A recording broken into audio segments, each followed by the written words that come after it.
कहानी शुरू एक एयरपोर्ट से होती है जहां पर हम एक लड़की को देखते हैं। अपनी फ्लाइट में जा रही थी, ग्रीन गंदे लोग आ जा रहे थे। सब कुछ नॉर्मल था, मगर ये फ्लाइट कितनी खतरनाक होने वाली है अभी कुछ ही देर में हम जान पाएंगे। अब कोई लड़की प्लेन में आकर अपने सामान को साइड कर रही थी, पर उसे अपना सामान रखने जा रहा था, इसलिए उसके साथ बैठा दूसरा मुसाफिर उसकी मदद करता है और इसी बहाने से दोनों में बातचीत शुरू हो जाती है। प्लेन में भी उड़ान भर ली थी, वो दोनों बातें करते हैं। वो लड़की खुद को मॉडल बताकर अपना गौरव करवाती है। वो आदमी भी उसके साथ बैठा था। रोमियो मिशन बताता है, तभी उस लड़की को बात याद आती है। वो है, कुछ वक्त पहले मेरा एक दोस्त था, वो भी म्यूजिशियन था जिसका नाम गैब्रियल था। अब कैपिंग का नाम सुनते ही वो म्यूजिशियन आदमी कहता है, ये नाम कुछ अच्छे से याद है। इसी नाम के आदमी का मैंने सालों पहले उसे लॉन्च किया था, जो बहुत घटिया था, पूरी तरह से फ्लॉप हुआ था। मैंने उसकी बहुत बेइज्जती की थी। लड़कियों से कह दिया कहीं हम एक विज्ञापन की बात नहीं कर रहे, क्योंकि उस वक्त मेरा दोस्त था। यहाँ पर वो आदमी बोलता है, क्या उसका पूरा नाम तो नहीं? वो लड़की कहती है, हाँ। ये बात सुनकर वहाँ पर एक कोई बूढ़ी औरत अपनी सीट से उठती है, जो एक टीचर को कहती है, क्या मेरा स्कूटर कह चुका है, जो हर चीज़ में फेल होता रहता था? मुझे याद है, क्योंकि मैंने भी 3 साल के तजुर्बे में उसे बुरा स्टूडेंट कहीं नहीं देखा। यहीं पर एक औरत का बोलता है, हाँ, मैं विज्ञापन को जानता हूँ। उस वक्त वो मेरे साथ पता था। उसकी बेवकूफ़ियों को लेकर वो बहुत मशहूर था, इसलिए हम उसका बहुत मजाक बनाया करते थे। टीचर कहती है, क्या ये अच्छी बात नहीं है कि प्लेन में बहुत से लोग एक ही आदमी के बारे में बात करेंगे? तभी एक और आदमी पीछे से उठता है और कहता है, गबी को तो मैं जानता हूँ, वो मेरे पास काम करता था। वो बहुत ही साइको इंसान था, मैंने इसीलिए उसे जॉब से निकाल दिया। अपनी पोजीशन को भी शक हो रहा था। वो उठकर पीछे की तरफ देखता है और प्लेन में बैठे सभी मुसाफिरों से पूछता है कि गैब्रियल को कौन कौन जानता है। हैरान करने वाली बात ये थी, सब के सब तो खाते हैं, क्योंकि कहीं ना कहीं कभी ना कभी वो गबी से मिले थे और उसको जानते थे। म्यूजिशियन पूछता है, क्यों? यहाँ पर बैठे सभी लोगों ने इस फ्लाइट टिकट को खुद खरीदा था। यहाँ पर एक और हैरान कर देने वाली बात सामने आती है, किसी ने भी इस फ्लाइट के टिकट को खुद से नहीं खरीदा था, किसी को गिफ्ट मिला था, तो यहाँ पर किसी की कंपनी ने दिया था। पीटर कहती है, मैंने तो इस नाटक करने का भी सोचा था, पर वो सब तीसरे दिन आने को कह दिया कि सभी बातें एयर होस्टेस सुन लेती है और आकर इनको बताती है, इस कैबरे पास में कि आप लोग बात कर रहे हैं, तो फ्लाइट का कैबिन चीज़ है कौन? मेरा भी उसे मेरी पुरानी जिंदगी में रिश्ता रह चुका है। मैं और वो भी कभी ट्रेनिंग करते थे, लेकिन उसने मुझे प्रपोज किया। वो मुझसे शादी करना चाहता था, पर मैंने उसे मना कर दिया। बाद में वो मेरा सीनियर बन गया, आज इस प्लेन में है। मैं भी नहीं आना चाहती थी, पर ना चाहते हुए भी मुझे आर्टिस्ट प्ले में आना पड़ा, क्योंकि वो मेरा हेड है।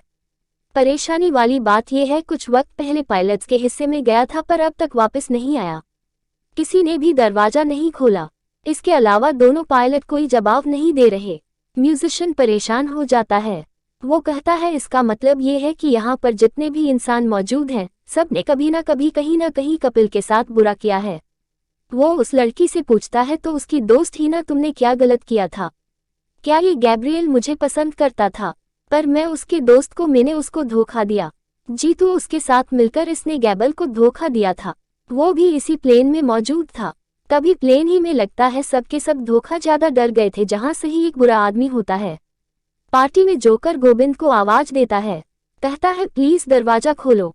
यहाँ पर खुद का गति से रिश्ता बताता है कि मैं दिमाग का डॉक्टर गप्पी सब चीजों से परेशान हूँ, क्या करूँ? वो मेरे पास अपना इलाज करवाने आया करता था, पर बाद में मैंने अपनी फीस बढ़ा दी और फिर गैगरी ने मेरे पास आना छोड़ दिया। लेकिन मुझे उसका इलाज करते हुए पता चला, उसकी दिमागी हालत उसके माँ बाप की खराब थी, क्योंकि उन्होंने कभी उसके साथ अच्छा सलूक नहीं किया।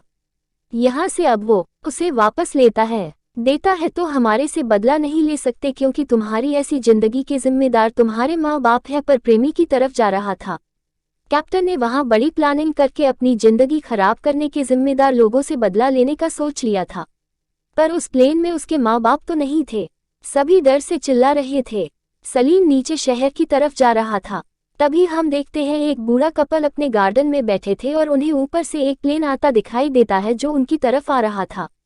कॉल हमें पता चलता है कि बूढ़ा कपल ही कैप्टन के माँ बाप के ऊपर से प्लेन को लाकर इन पर तबाह कर देता है। कितना खतरनाक था कपल का बदला। इसके बाद हमें दूसरी कहानी दिखाई जाती है। हम एक बिजनेसमैन को देखते हैं जिसका नाम दिया था अपने बिजनेस के सिलसिले में कहीं पर जा रहा था। एक बहुत ही सुनसान रास्ता था, उसकी गाड़ी में उसी से पहुंच रहा था।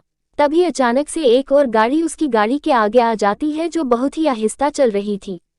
मियाँ को अपनी गाड़ी से बार बार हॉर्न देता है, रास्ता देने को कहता है, पर वो उसके आगे से हटने का नाम नहीं ले रहा था। ये तो आउटसाइड को जाता है, देखता है उस गाड़ी में एक आदमी बैठा था जो बहुत ही अजीब था। वो भीड़ से बुरा भला कहता है, उसकी गाड़ी से आगे जाकर उसको अपनी मिडिल टन यानी उंगली भी दिखाता है और आगे निकल जाता है। एको की गाड़ी को तेज चल रही थी। आगे जाकर डियागो भी अपनी स्पीड में गाड़ी चलाने लगा था, पर अचानक से उसकी गाड़ी का टायर पंचर हो जाता है। वो एक पुल के पास अपनी गाड़ी को खड़ा करता है। यहाँ पर दूर दूर तक कोई नजर नहीं आ रहा था। ऊपर से या तो पीछे से एक आदमी लड़का भी आया था। उसके पास एक कोई टैटू था, उनसे गाना नहीं आता था। किसी भी मैकेनिक को कॉल करता है, लेकिन उसे 1 घंटे बाद आने का कहता है। अब पिएगा को भी टायर लगाने की कोशिश कर रहा था। इससे पहले वो टायर लगाकर उसके सारे स्क्रू जोड़ पाता तो भी वहां पर वही पुरानी गाड़ियां जाती हैं जो इसे पीछे भी कम कर रही थी। गियर को डर दिया था, इसलिए वो जल्दी से जाकर अपनी गाड़ी में बैठ जाता है। दूसरी गाड़ी में बैठा आदमी उसकी गाड़ी के आगे अपनी गाड़ी रोकता है। कोई टियागो के पास आता है, वो साथ इसी तरह हुआ था। वो कहता है, मुझे माफ कर दो, मुझे इतना बुरा नहीं कहना चाहिए था, पर वो आदमी बहुत गुस्से में था और लैंड लेकर उसकी गाड़ी का शीशा तोड़ने लगता है। डियागो बहुत डर गया था। वो पुलिस को कॉल करता है, नेटवर्क नहीं आ रहा था। उस आदमी का शीशा तोड़कर बिल नहीं भरा था। वो पॉल भी उल्टी सीधी हरकतें कर रहा था। डियागो को ये सब देखकर बहुत बुरा लगता है। जब वो आदमी अपनी गाड़ी में बैठता है, पीछे से आती टाई से ही अपनी गाड़ी स्टार्ट करके उसकी गाड़ी को धक्का मारता है। डीसी उसकी पुरानी गाड़ी पूल में जाकर गिरती है। वो भी जख्मी हो गया था। फिर डिएगो वहां से जाने लगता है, पर अभी भी उसका गुस्सा ठंडा नहीं हुआ था। वो दोबारा से अपनी गाड़ी उस आदमी की मोटापे से मांगने की कोशिश करता है। इससे पहले वो कुछ कर पाता, टियागो का टायर खुल गया था। उसकी गाड़ी भी पूरी जाकर गिरती है। वो आदमी उसकी गाड़ी में आखिरी से प्रहार मारता है और सीट से ही उसका गला भी बांध देता है। उस आदमी का गुस्सा अभी शांत नहीं हुआ था। वो पेट्रोल टैंक में आग लगा देता है ताकि डिएगो वहीं पर मर जाए। जैसे ही वो जा रहा था, डिएगो पीछे से आकर उसकी टांग को पकड़ लेता है। कैसे ये दोनों ही कार में फंस गए थे। वहीं बाहर अब तक डिएगो का मैकेनिक दिया गया था, लेकिन तभी वहां पर एक टायर धमाका होता है जिसमें डिएगो और वो आदमी मर गए थे। जब वो मैकेनिक पुलिस को बुलाता है, वहां पर आकर वो लोग गायब हो जाते हैं तो देखते हैं गाड़ी में उन दोनों की स्केलेटन कांटे ही बचे थे जैसे वो दोनों बैठे थे। उन्हें देखता रहता है। शायद दोनों एक दूसरे को बचाने की कोशिश कर रहे थे, पर ये नहीं जानते थे कि दोनों ने बदले की आग में एक दूसरे को खत्म कर दिया था। तो ये सबक हम सबके लिए है कि अगर हम अपनी जिंदगी में छोटी छोटी गलतियों को नजरअंदाज कर दें तो हम बड़ी मुसीबतों से बच सकते हैं। जैसे डिएगो अगर उस पागल आदमी को नजरअंदाज कर देता तो आज इसके साथ ही सब कुछ ना होता। इसके बाद हम तीसरी कहानी को देखते हैं। साइमन नाम के एक इंजीनियर की कहानी जो बड़ी बड़ी कार बिल्डिंग्स को फोन लगाकर उड़ाया करता था। का कौन सा बेटा साइमन को उसकी वाइफ की कॉल आती है। उसे कहती है कि आज तुमने ही घर ठीक कराना है क्योंकि हमारी बेटी का बर्थडे है। तब साइमन एक बेकरी के पास अपनी गाड़ी को रोकता है और आगे निकल जाता है, लेकिन इसी दरमियान उसकी गाड़ी कंपनी वाले ले गई थी क्योंकि उनका मानना यह था कि उसने गलत जगह पर अपनी गाड़ी को खड़ा किया है जहां पर खड़ा रहने की इजाजत नहीं थी। अब टैक्सी निकली। टैक्सी पार्टी के काफी ज्यादा है, जहां पर वो जाकर कहता है कि उसकी कोई गलती नहीं थी। मेरी गाड़ी को बगैर गलती के क्यों उठा दिया, तो मैं आप लोगों को कोई फाइन जुर्माना नहीं दूंगा। वहां पर बाकी के लोग भी उनसे यही कह रहे थे, पर वो फाइन लेने वाला आदमी कहता है, सर आपको जुर्माना तो देना होगा ना, आपको सीधा करने पड़ेंगे। साइमन के पास कोई और रास्ता नहीं था।